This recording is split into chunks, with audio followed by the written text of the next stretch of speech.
Merci pour la fidélité et confiance pour chaque dimanche à la Parfait Télévision, la Lyon TV officielle, la chaîne YouTube, vous allez et belé pour la Masano, il y a dimanche, vous allez rétro de la semaine, info dans les rétros. Merci encore pour Bino vous allez bisika et belé na poto États-Unis, Europe, Mobimba, na province ville à Kinshasa parce que vous allez belé pour nous liker, commenter, surtout pour encourager biso pour musala. Merci. Les autres vous allez biso na mwanamboka John Embeli na yene tokobeta masolo ya mokola le mwanamboka. Bonjour et soyez les bienvenus. Bonjour Noko Charlie, merci pour l'invitation et na pesi ba kongoma nyonso bala na biso mbote. Nicolas Belé, ndenge santé. Oui, santé ça bien, juste un peu empêché mais ça va. OK. Na kasika yepe wa lukisa yo ozomona na te pamile mikolo komika bokomika kima kimaka. Siko bokima komba banani bakobundela bino. Na lingana na paraphraser DG Peter Chania lobby donc faut pas avoir peur donc to banga te to bima to loba to tambola donc muto bang sa mutu azate pour kongeza ya mutu mo te kongeza mboka na biso nyoso ba congolais. OK. Merci pour la présence na yo. To kota na masola le maintenant tout moi question moko boye. Tant que moko ya ba société civile tango la ville de Kinshasa, République démocratique du Congo des Okende, vous avez vraiment l'assurance ou confiance que Mboka est malade? Moutalobake Mboka est malade, c'est trompé. Sauf qu'à bateau, dans une union satanique, non, Mboka est sacré, papa. T'es union satanique. Bon, quand Mboka est bien. Union satanique. Union satanique. Donc, bon, quand on dit Mboka est bien, tandis que Mboka est malamu partout. Ce Congolais, ils sont micro, nous pesa Congolais, ils ont passé kolela, souffrance, mawa, maezate, koezate, lokoezate, skolo bakemboka est malamu. Lokuta qui mouille bien bongo, nous sommes skolo bakemboka est malamu. Non, Mboka est mabe. Mboka est vraiment mabe. Mais quand même, on peut quand même gouvernement, félicitations, parce que va maîtriser $3, quand même $3 à maîtriser. Hein? $3 ils ont maîtrisé dans combien? Ils vont maîtriser $3. Tu as gombet. Libanda va changer $, dans combien? Il y a une société civile, il y a sa propre population. Elle doit changer $, déjà dans 24. Surtout quitter ce qu'on a cité, qu'on a déjà changer dans 23, tout ça. Ce qu'on a stabilisé $3. Carburant, il y a au matalisous. Déjà qui est touché dans transport. Ce qu'on a stabilisé $3 en dernier. Mais carburant, ça va pour nous sauter en Ukraine, il y a presque Afrique, le monde entier. Carburant, partout dans le monde, c'est vrai. Mais ce qu'on a absolument qui est pris au bord TKO, d'ailleurs, il a pris à l'Okuta. Au prix, il y a 2900 €, ils ont pris à l'Okuta. Donc, carburant, normalement, il faut quand même là-bas 4000 francs congolais. Parce que l'État est bien à ça, Andima a subventionné, à foutre un bon non, dans retard. Parce que tant qu'on fout en retard, au moins, qu'il y a pétrole, ça, va bloquer, va bloquer le carburant. Donc, vérité, ça t'a pris on les a pris moins à l'Okuta. Donc, son côté les canis nayo, ce gars l'État seulement nungu. T'es que le carburant, t'es que ce pas carburant, t'es que carburant à 4000. Oui, faut prix exact na bango, yango. Mais si le roi l'État a zo bang a que ce gars est mati. Pression au euro encore Mikolo les 4 leaders ça donc à mon pression les amabé vaut mieux andimi à subventionner à bango mais une fois sera piscine en retard toujours sous carburant. Le gouvernement à travers Mwanamboka les génies blancs babenga Didier Boudimbu alors que ministre ya hydrocarbures qui carburé matasouté mais comment carburé mati ça m'étonne un peu. Didier Boudimbu Nayoka bani ya temps na poto ya frapper. Et bien est-ce que il temps ya le ayo samne la vérité? Non, Ah bon, écoute, bachelier, Wiville Moleka épaulé pour déjà ministère wana et banda déjà ko lekela on a ko kalisuté bachelier Wiville Moleka mais bon ça la gars il au moins tu vois baza ba frapper ba checouleur moi wana donc bon peut ça c'est l'autre. Ah le kuta. Ah le kuta. Le kuta. Ouais ça mal banayo. Qu'est-ce qu'on peut na tuna yo avant ton côté na sujet na biso na tuna yo par rapport ya insécurité dans la République démocratique du Congo. Ils ont la société civile. Ils ont la solomoko ya par rapport à groupe pour benga bobondo ba uti wapi ba bimeli wapi e commune nini elongo côté ya Kikwiti to komi ko ka commune à côté à Congo on se to comprendre on ko expliquer ba imboka population o bazo ko landa yo ba imboka msuwa zo landa na bandako comment eloko wana gouvernement azoko maîtriser en côté ils ont que malé qui tient la province mosusu mais sur le logo où comment ça pour sur le logo où yomoko créé est-ce que ko maîtriser non ba yebi bango elo milice mo bon dans la source dans l'origine nango bango ba yebi voilà pourquoi ba ko maîtriser en côté parce que ba yebi origine nango ba yebi pourquoi ba ça va pour que et permettre on dit lelo déclaration za l'opposition za période élection bango moko l'état ou gouvernement union satanique baza prêt à une élection voilà pourquoi bazo créer ba trouble partout na ba coin ya République démocratique du Congo pour permettre que l'élection soit limitée. Ils ont bango moko ba po comment mutu pour na marche pour na logo boye force militaire mozoya na betata le solo ya Salomon Escadé la ndeni na kangamaki parce que tala façon ba pourquoi pas ko maîtriser babiloko wana on a coûté ça ba moi mike beaucoup ko maîtriser te siko ndé pour ko empêcher élection pour créer babiloko mo ya mike pour que et empêcher élection salima donc l'état a aza origine ya ba milice mobondo wala ils ont fabriqué la blonde pour empêcher que l'élection soit matée.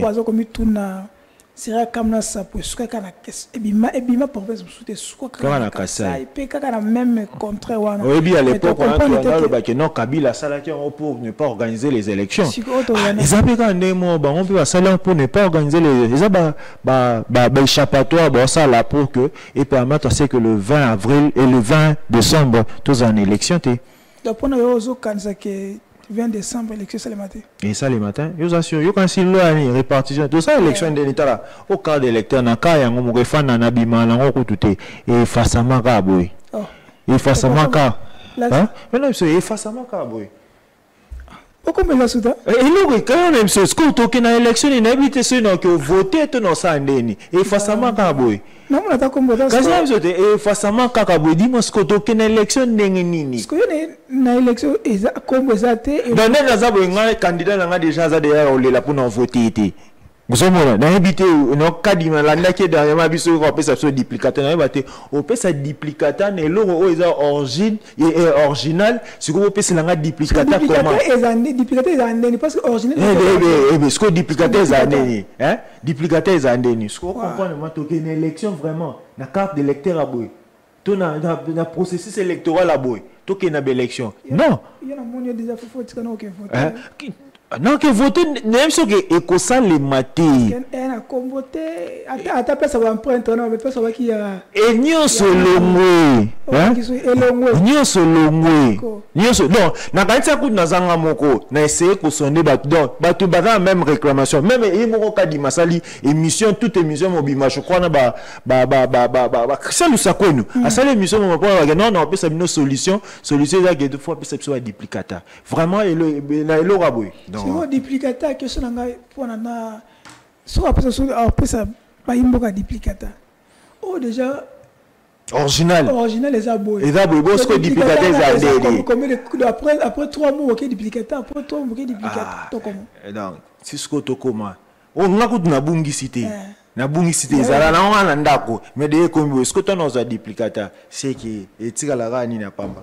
Ce que ça est comme journa aux na carte té. Moi okende quoi na ko voter le soutien pour kuna na centre na ba ondimanga ta vote no esukande Et quel aura inutile? Voir qu'il pamba les barros auront peut-être basale en rejet, pèse na Félix Antoine Tshisekedi pour avoir l'excès na force, pas gagner c'est na force. Donc, barro récupérer, voir na biso tant aux en mesure à voter, baziango, pèse en Félix Tshisekedi. Donc, pour nous, vous croyez en tricherie, il y a makasi en saranate. Il y a makasi en saranate. Oh, déjà tricherie, ça de makasi. Comment on a déjà kaboué? Il y a makasi en saranate. Ils ont la carte. Mais t'as là. Oui, c'est vraiment sérieux. C'est vraiment. Bayimboka, c'est vraiment très sérieux. Vraiment sérieux. Carte jusqu'à Anio Yokaka. Nation Anio. Anio Kaka. Même pas vous avez voté. Ils en ni. Comme vous avez effacé. Et l'on est tout. Ils ont effacé. Nous avons été là, on est là, c'est qu'ils arrivent à la carte. Mais l'on est là, ils sont en gâte. Même la date, il y a date, il y a date à délivrance et long bon na processus il y a beau et pena ou bien tout qui est une belle élection na moni to ton problème hein carte vraiment de condamner aux hommes bien excusez ton toujours direct de condamner aux hommes bien ta carte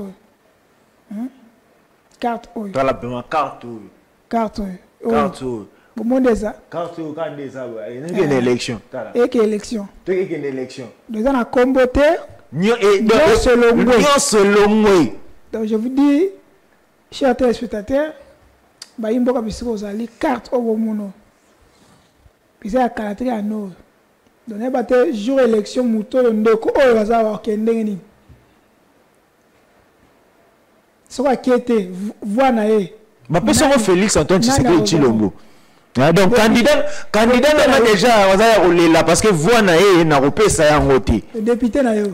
Député na ngai national provincial candidat président na ngai conseiller municipal na nyonso ba voix na bango ki. Nani lo repé ça bango ta? Ki. Mais que ça me na tuna. Et yelinga siko. Ce qui be écrit oyo na sima oyo. Dani zwango. Ce qui be écrit oyo. Ils ont la cima oyo. Ils ont éthique mais pourquoi il y a comme ils ont le moi je n'ai pas été ils ont complot tout ba yeba qui na bango tout ba yebité ba yebio ils ont donné à sa place parce que ils ont vraiment très intéressant, c'est vraiment intéressant, on doit se maintenir sur ça. Ce qui écrit oyo na cima oyo non mon que ça kati siko parce que pourquoi ba écrit kaka oyo ya combo elongi photo ils ont kolongwa ils ont nini. Non, il y en a bien. Ils ont tricherie déjà préparé. De sorte que, si tu comme le 20 décembre, Babilo, quand on est te belé en mesure, il y a qu'aucun de voter. Tant que tu belé en mesure que voter, il y a que non, nombre est enrôlé, et ça qui mouquet par rapport à nombre, même na 10% Félix Tshisekedi dans élu président de la République. Parce que, jour il y a l'élection, tu vois que c'est catastrophe que ça dans le bureau. Il y a Saranate.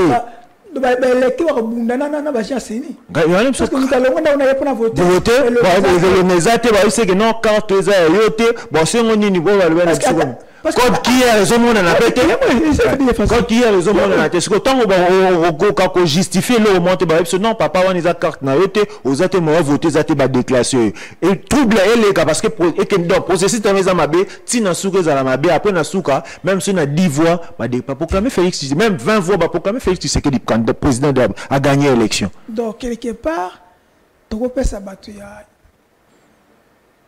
et peut perdre FCC, ils ont raison. Ouais, bah ils ont raison pourquoi Baboya qui n'a bango. Non, Baboya qui s'enrôler, Baboya tant que journaliste, je mets pas mon point de vue ici parce que j'ai un invité ici, mais au moment ça, il y a des choses qui vont se faire ici. Il y a des Kosaranate. Il y a Kosaranate de Charlie. Parce que Bayimbo va pas voir ndako mais so moninga mona sta carte no banga kudunga mona moda un scandale aux amokolwana. Il y a Kosaranate.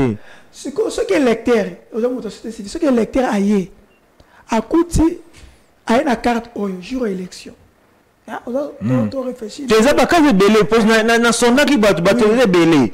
C'est ça qu'on a monté. Il y a une carte au à zuité. Et il y a une carte au elongine zate, code qui est en pays au monde na terre. Moi, je vais checker ce que ça y est, mais elongine, ils ont peut-être na comment on appelle, la liste wana, il y a fichage wana. Ça c'est fait comment? Là on a confirmé que l'ongiana na kombwana aux années. Et là qu'on est confirmé ça, parce que tant que tu as quand se présente aux même dans l'élection de Bosso, tu communes en centre au présenter carte, à 8 cartes, vérifier bataille exactement qu'ils aillent. Et puis bah PC bulletin de vote continue la procédure. Mais tant on commence déjà l'ongezate, bon bah qu'ils aillent te consulter directement on va te déclasser. Bon tu la police bah qu'on recevoir même plainte mais à muntu moi oh non voilà, tous est en attendant non, bah qu'on déclasser directement. Qui sont nous? Namboka la biso tisikoto ba pour mettre biso juin yango pour mettre biso la carte d'identité juin yango le premier ministre Samuel Konde basa qui cette semaine ici basa qui moi comment contrat comment on fait passe des passations il y a des lecteurs vers ONIP et tout ça pour la carte d'identité parce que dans si on a un passeport, on dit que c'est bon dans la banque avec une carte. On dit que non, le banque va déjà communiquer que la carte soit un passeport ou permis de conduire. La banque va déjà communiquer. Mais passeport, on connaît passeport ce matin.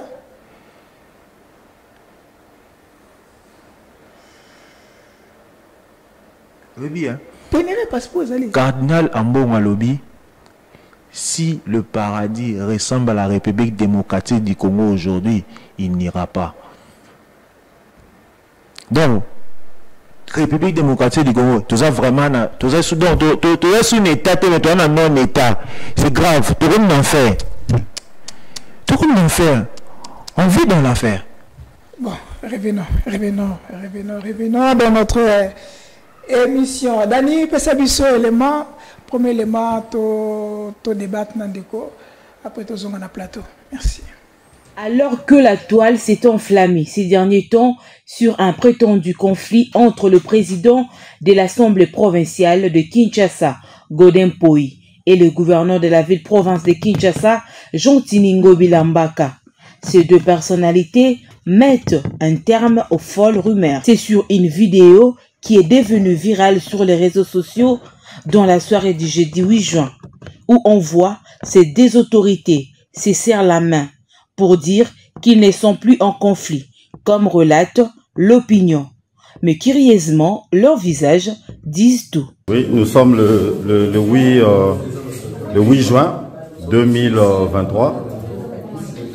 Le président de l'Assemblée provinciale et le gouverneur ont prouvé une fois de plus qu'il n'y a pas de problème au niveau de l'exécutif et de l'Assemblée provinciale de Kinshasa. Donc au top de la ville de Kinshasa, il n'y a aucun problème. Cette polémique a gagné les réseaux sociaux après la publication d'une lettre du président de l'Assemblée provinciale de Kinshasa, Godin Poi, a adressé au gouverneur de la ville, Jean-Tiningo Bila, lui demandant des explications sur la gestion des fonds alloués à son gouvernement et pour la ville de Kinshasa. Cette réconciliation n'est-elle pas forcée ou une mascarade pour tromper l'opinion? Affaire à suivre.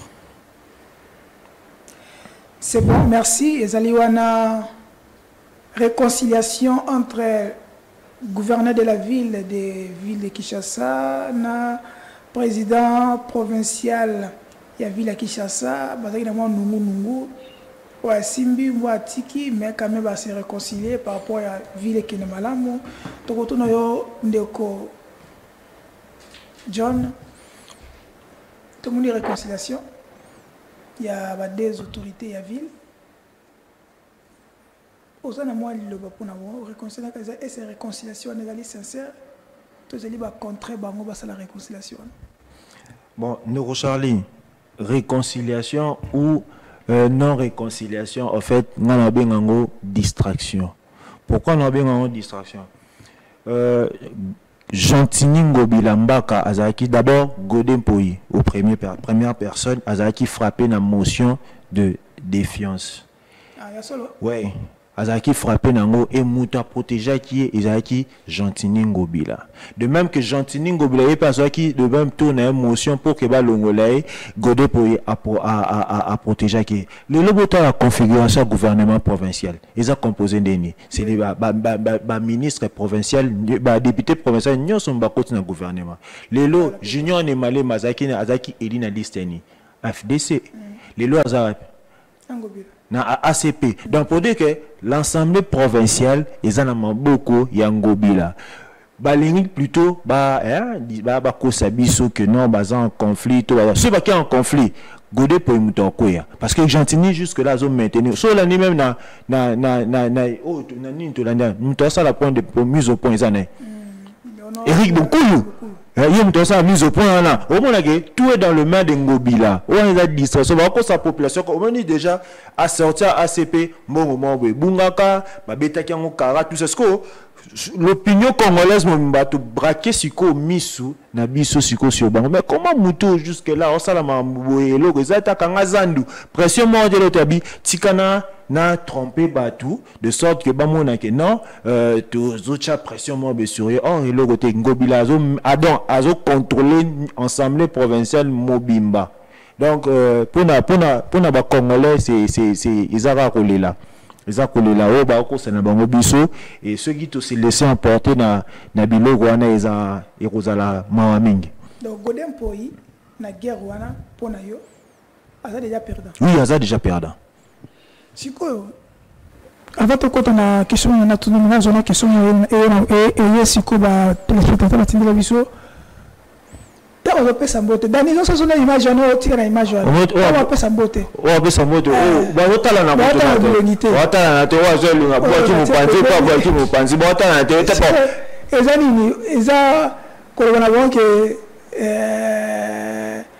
bah c'est pas bon bah c'est polité mais ba forcer incasté le va forcer bon faire pas moni donc faire pas le ba faire passer message mais en réalité et ba hôtel na ta na misouté. Alors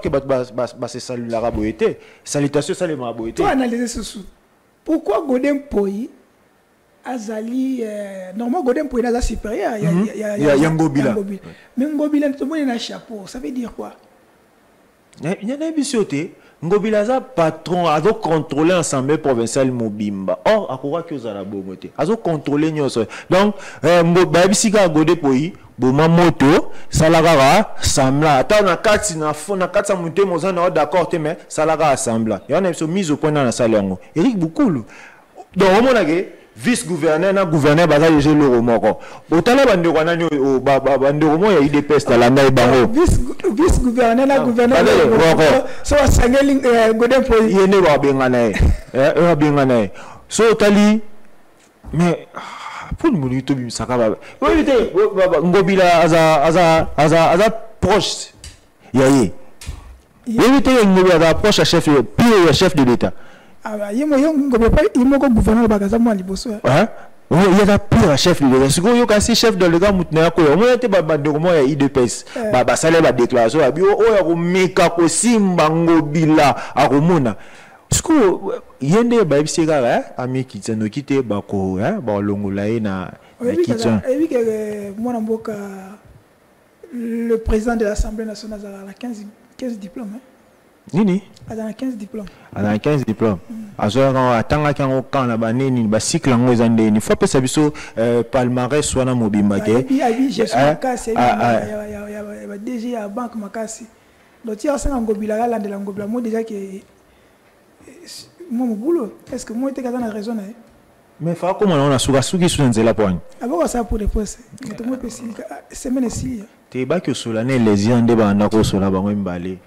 pas que beta masolo na bango mbale ba kenda ba beta sur na plateau de télévision ba beta masolo na député sco donc deux députés ba fan ba beta masolo batika lokuta siko procédure ya Godin Poi au moins on est sali quelque chose normal to ezaka ka azeli quand tu sous le week azeli 4 ans il y a distrait batou de batou sous le week Gentini atien de konaye na banda la fief ya Godin Poi ezoningisa mwa ndambu Godin Poi sepelité tout ça, il y a la guerre politique. Tout procédure est normal.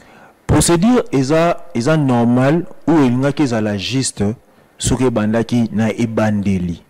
Parce que gouverneur déjà mais ma belle qui n'explique il fallait pas l'ongolae au PD de même c'est sauver l'un et l'autre. Na personne na configuration assemblée provinciale il y a gouvernement provincial na assemblée provinciale d'Engezali.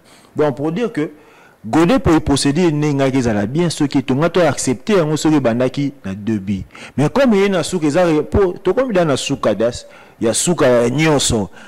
Asaliga moi semblant mais si ko semblant on passe à ngo mabe. Moi si ko auto encourager ezati. Semblant vraiment à sali mabe doit procéder pour l'engeza mabe. Il fallait initier ngo dès le début comme ça tu nga qui koyeba réellement mongo o ebunga na assemblée provinciale si de l'eau. Et toujours à sortir officiel il y a ACP bongana et bungaka boye donc action na ngaka salango depuis longtemps ce qu'on est en retard boye sentir à peine souka na bosali mise au point OK réconciliation au moins que tout ça mone mbosa banyo ces ala na théâtre donc les va pesa bazo pesa maki mukeba raison na moment so andolo bana assemblée nationale assemblée provinciale est-ce que y a-t-il maintenant en assemblée provinciale à Kinshasa? Sur les 48 députés provinciaux composés en assemblée provinciale, il y a la meilleure car au Tchotanga comme honorable Mike Mukeba. Il y a mutu à défendre donc à jouer d'abord rôle en tant que élu du peuple à solo et puis à défendre Kinshasa. Mais comme il va voir Moko contre plusieurs atténués, à Mokaye à part yezana mon kotako da défendre ville à Kinshasa le roi et azati. Donc les lots TOPCK a raison.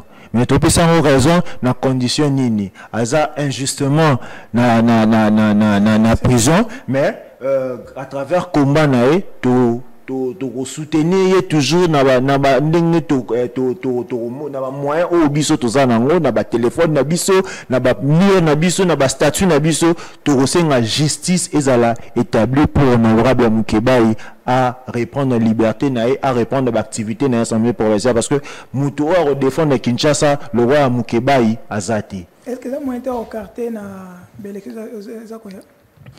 Bon, jusqu'à preuve du contraire le ko la nanu procès le Koutawana nanu ba condamné été jusque là azo bénéficier na ba tout ça l'attendait tout ça ça là qui nanyo vice-gouverneur azaki na prison batela ke campagne azaki lié pe yaye tout ça la bon ata ba kangé justement mais to batele campagne et puis on gagner na pour voter bana lingwala bana lukunga ba voter na bango mari ku ba iba ka siège na l'Assemblée nationale mais ba voter et que arosala toujours en tant que non nous juge à condamner il jouit de ses libertés nyonso oza chrétien oui non chrétien au monde qui pour benefit ce dernier an au monde qui photo de Godin pour ina kamba oui na mona photo na kamba pour un Christ et le beloni.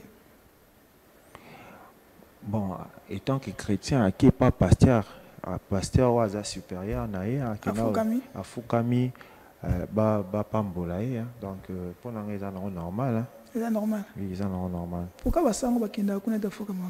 C'est normal. Vous avez une doctrine. Oui, il y a des sangs et puis ça même sur qui je pense pas que à Fukama devant représenter jamais.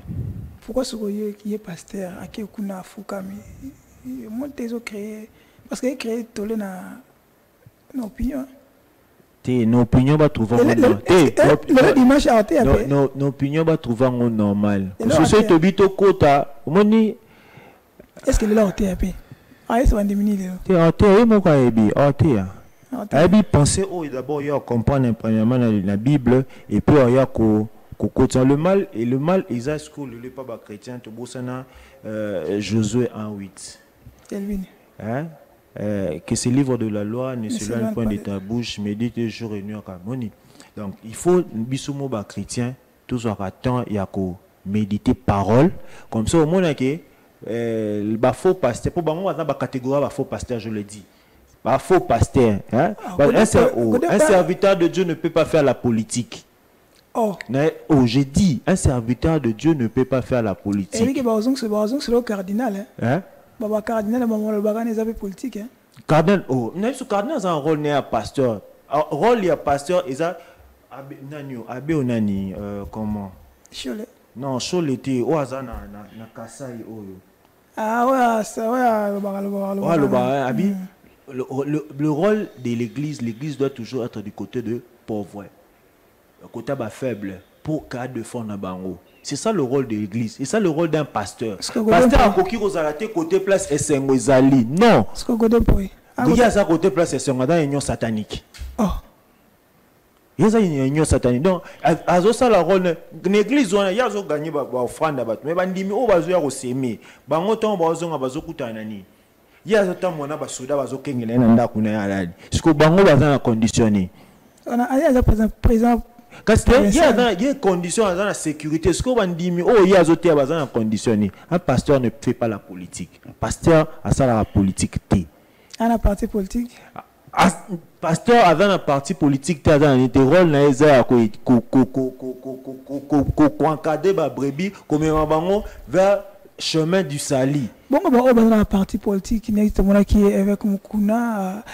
Quel parti politique il y a l'ensemble même dans la église il coule cher nini dans le but tout le monde pasteur Mukuna qui est na kamba fukami c'est pas aussi un problème non moi pasteur Mukuna problème na eza Godin Poyi parce que Godin Poyi comme président ya l'Assemblée provinciale biso siko na soutenir Kabila na zuité siko tout na tche pas fait ngapi na koma député ozelo yo ko moni candidat pour député national on va candidat mais même ça on va candidat.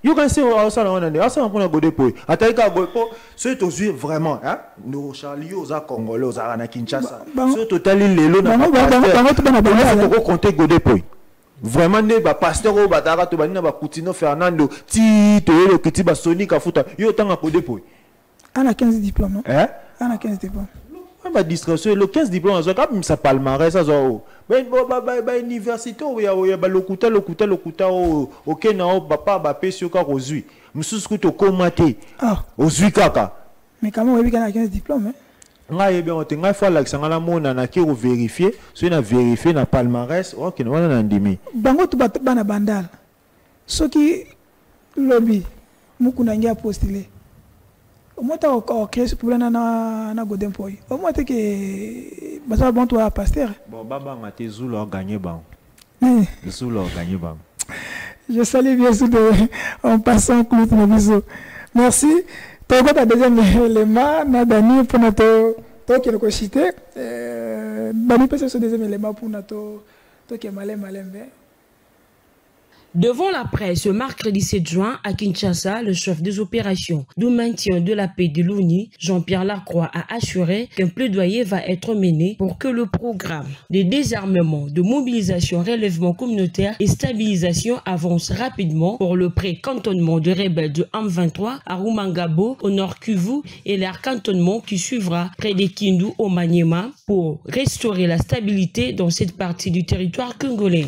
Pour lui, ils sont engagés à soutenir ces processus de pré-cantonnement et décantonnement avec des efforts politiques et aussi avec des soutiens en matière logistique. À l'en croire, il y a un besoin de ressources et aussi d'agir vite là où les conditions peuvent être réunies pour que ces désarmements interviennent rapidement et c'est le cas notamment à Ituri. Potentiellement, c'est le cas avec à la suite de l'accord qui a été agréé entre différents groupes armés, ce qu'il appelle le processus d'Aourou. Donc, l'opportunité de faire en sorte que ça s'efface le plus rapidement possible. Il faut dire que les autorités congolaises attendent de l'ONU un soutien accru au renforcement des capacités de FARDC et à la police au processus de désarmement de groupes armés et à la protection des civils. Jean-Pierre Lacroix a promis d'en tenir compte lors de la présentation de son rapport au Conseil de sécurité. Concernant le retrait de la MONUSCO, ce chef des opérations de maintien de la paix de l'ONU promet de poursuivre évidemment c'est travail et en même temps travailler avec les autorités congolaises pour que le processus de montée en puissance de l'État congolais en vie de permettre de diminuer graduellement cette présence de la MONUSCO, mais le faire de manière responsable car il ne faut pas qu'il y ait de vide sécuritaire qui serait fatal aux populations. Notons que pendant son séjour à Kinshasa, la Croix a rencontré le président Félix Tshisekedi, le premier ministre Sama Lukonde, les membres du gouvernement et le président du Sénat. Les discussions ont porté sur la reconfiguration de la mission de maintien de la paix qui répond à la volonté du gouvernement de réviser le plan de transition pour accélérer le processus de sortie de la MONUSCO. Tolandi wana ezalaki parmi l'actualité oni angi ko s'assurer azuma engagement pour na ya précantonnement ya M23 processus ya sécurité na bango to monima mususu pe azeko ko yamba bayi politique bino processus civil question ngezali est-ce que musala oyo Jean-Pierre Lacroix ko sala eza yango to mususu bata menacé po batebelo bazo bakie indira ye pona ko meka ko sangisa bato parce que indira mo élection ça les maté réaction na pe point de vue na par rapport à cela. Nero Charlie, d'abord pour une élection na ipsio d'abord au moins to bandé déjà na carte nanga et na limité que élection vraiment ezala oh tout ezala le kuta mais mon côté à quoi accepter que ça la dialogue moya mouké na Félix Antoine Tshisekedi Tshilombo. On est obligé, vous obligez parce que c'est lui qui est au pouvoir. Ce qui torosala yango, c'est que au IDPS ando sa Kabila kala transition sans Kabila. C'est que tout ça là. Mukwa tondolo. Tout ça la transition sans Mukwa tombolo. Bondimi yango. Bondima. Tout ça chemin yango ala kaka. Force ni poke bazawana. C'est que to yoka na été. Torofanda te tout mutu oyo aebi d'abord ko respecter ba engagement na été. Est-ce que to tout ça un engagement ni poto koma na suka na biso na suka na a dribbler biso. Non. Donc donc toko yoka na ye ata mukete ya mema biso ka na élection. Ouais, faut jouer, il y a vraiment Maradona. Te tozaba to ba faux joueur to ba vrai to ebinde omoni oyo azo sala ezabilo da to monango kala. Tout le monde en haut de d'abord, chef de l'État a sali a coli na moboutisme, a zo qui est vieillir na kabilisme. Ce que a copier kabilisme mobimba. Donc hier ce n'habite pas ça ba fascisme to ba tshisekediste te. Hier pena to zu qui na kabifascisme. Ozomona donc il y a copier na ye kaka o est-ce que bilo to copier biso to yebiango to yi ba jeune to yi ba carte en de betama est-ce que to copier na ndé si malangote donc biso to a besoin to a prêt OK na élection mais élection ne za mami pour ba laxi biso ndé déjà nzele za mabe carte na ngai zo la kisama me bele za mabe donc ce qui MONUSCO azana moyen schéma na eza ndenge babi précantonnement d'abord précantonnement banda précantonnement to cantonnement c'est que juste quand tu réponds mboka na biso ba congolais bazo kufara donc partout ilinga ko na de Christophe Lutundu labi à comprendre été jusque là comment ne ba yokanaki na EAC moni so ka déclaration na salaki azaki mutu si on avait un bon chef on va révoquer directement Longwe. Comment yo, ministre des Affaires étrangères, oh, ba négociation salami ya ba ESN ba nini oyebi yango. Ozaki présent. Ozaki pe ba signature no oyebi nyonso les gars qui au parvenir collaborer. C'est que boteka imboka. On a noté que là, et puis pour que c'est que nous ne sommes pas intelligents, tout comprendre on maîtrise. Non, ils avaient bonne foi de faire des choses, mais bon, peut-être après ils ont pressenti qu'ils vont appliquer tout, rouler bango, mais texte c'est bon, mais sur pratique ils ont peut-être ils s'inquiéter par rapport à cela. Ceux qui rouler bango, banane baza bazoba. Banane baza bazoba. Toute la population. La population va répondre. Babi, gouvernement Zazoba. Bango Baza Bazoba. Oui. Oh, mais mon pays. Mon pays. Salomos Kadela bakangie, il est un de tous la bouée. Bon, c'est la source mususu, à la prison de l'eau. La perquisition et Salimina Ndaku ya Moïse Katumbi, et Salimina Ndaku na ye, tie pas maman Salomos Kadela, et ça va continuer les sous perquisition en tournoi qui lobby, et pas à Jean-Marc Kabound na siège na ye. Bah qui est plus loin, baby qui est Camille, bon, et pas Kingakati. Et pas le professeur et à l'université à Kara. Tant que tu as l'environnement, on a surtout. Et il y a des gens qui ont coup d'état au besoin de saler ma camille, au besoin de renverser le pouvoir. Bino c'est civil, na opposition. Il y a mon amboka. Tu es dans mon environnement, non? Au lobby, il y a pas de télévision, perquisition,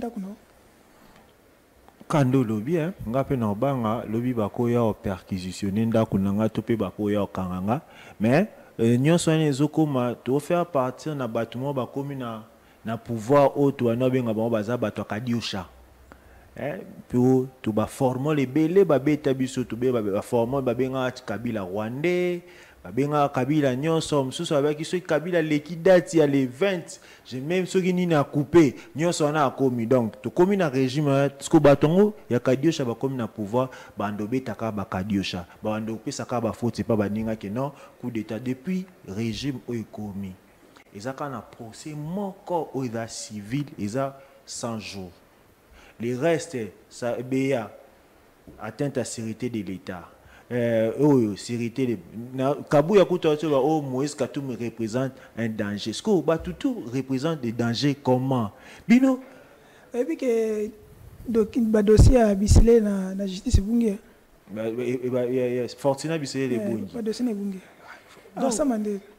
Allez-y comprendre que Bilo Rognon Soana Eza. Même chose, quand tu as kadio chadon, ba fabriquer, ba beti na wa biloko na bango baza ko beta, bang moni kubanga échanger quand kubanga et qui na compte. Moni tant ba banda ki manda ba bete ke aussi là. Ozolia biloko ozo ke lengi ozolia bete ke biloko aussi là pas. Parce que biloko komo ke na aussi là ba kubanga est-ce que na ko zo sous change na ko tikana banda ko sala ba biloko mususu pe sala de na se maintenir o iza ko la sa suka ya batu ya muta komi na suka azo fabriquer ba biloko tala maman ya Salomon Escadela la vieille maman na mona ndenge le logo de baketi pas de kona mwasi maman mukolo bongo ba soda wana to me bango bazangi ba parents bazan ba parents bazan ba maman bazan ba grand-mère à ba niveau ya bongo est-ce que voilà donc soda ala pas seleka pour servir les drapeaux et comme yo la pile seleka pour servir les drapeaux comme ko maltraiter bandeko tout ça bandeko tout ça ba congolais bisognoso donc ça fait tellement mal que il faut qu'on comprenne yango tout ce biso tout se préparer déjà tout se préparer pour que Félix Antoine Tshisekedi azo sous deuxième mandat pour déjà soso béton ou après promettre biso tout suite ce qu'on a promettre biso ni Chine pour déjà Allemagne d'Afrique d'accessibilité après si biso au moins de l'objet baba que inauguré usine ya société Batou oh papa ba inauguré usine transcrire par nos Allemagne était comme wa usine et ça société à l'État a actionnaire. Fabrication et Congo. Non, Casté. Il faut que tu aies personnalité juridique d'entreprise. Ils ont l'État. L'État a actionnaire. Quand il y a un que Félix a cabifachisme. On a vu ça. Kabila n'a pas inauguré Babilo Kabatouti. Yo, papa. Yo, vous pas dit ça. Vous avez informé mieux que Ngaï. Vous avez informé mieux que Ngaï. Comme toi qui Nasuka. Vous croyez vraiment qu'ils auront les moyens, la possibilité, c'est le pouvoir en place, il y a qu'aucun perquisitionné et pas Kabila. Tu vas quitter. Tu vas quitter quoi? Tu vas quitter. wakoka te muta lobate depuis tika mboka tilelo lobate ata même ko tousser à lobate. Je pense pas que bakene et suka ka ndenge oh na Didier Boudimba lobate non pétrole bon ezana faut des suka ndene et suka na nga bon bala batakadio cha wata ngo bakadio cha ba koma ko tuté il wana suka parce que to sisi pour na ba congolais bazolanda yo na poto na ba diaspora congolais mo bapé africain. Pour na ba congolais nyonso non senga bango tout le bananga suka biso nyonso. Pour na émission le loi.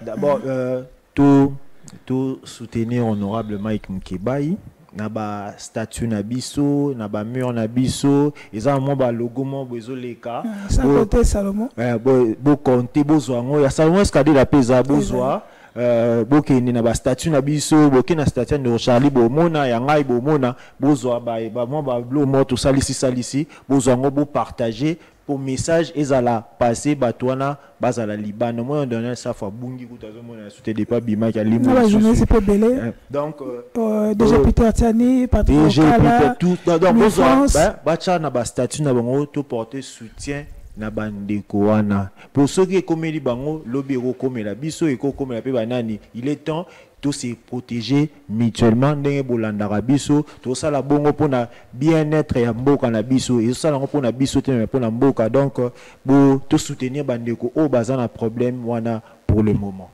Merci ezalaki rétro de la semaine au topesa kabino chaque dimanche 9h juste Kinshasa et 11h sur l'Alliance Télévision. Merci Nabino surtout bozalaki liboso ya bekra Nabino ba téléphone Nabino. Merci pour n'avoir liker, partager, surtout commenter parce que tout en a besoin d'ango. Merci na mon DG Peter Tiani Biskazali, courage, force et péto souhaite bon dimanche Patrick Lokala, bande konyo surtout bazali traqué et depuis que Congo est pour la vie sur la lutte continue ici République démocratique du Congo ezali mboka ba guerrier et biso tozali ba o tozala sima ba guerrier tozo continuer musala et simba ciao. À la prochaine.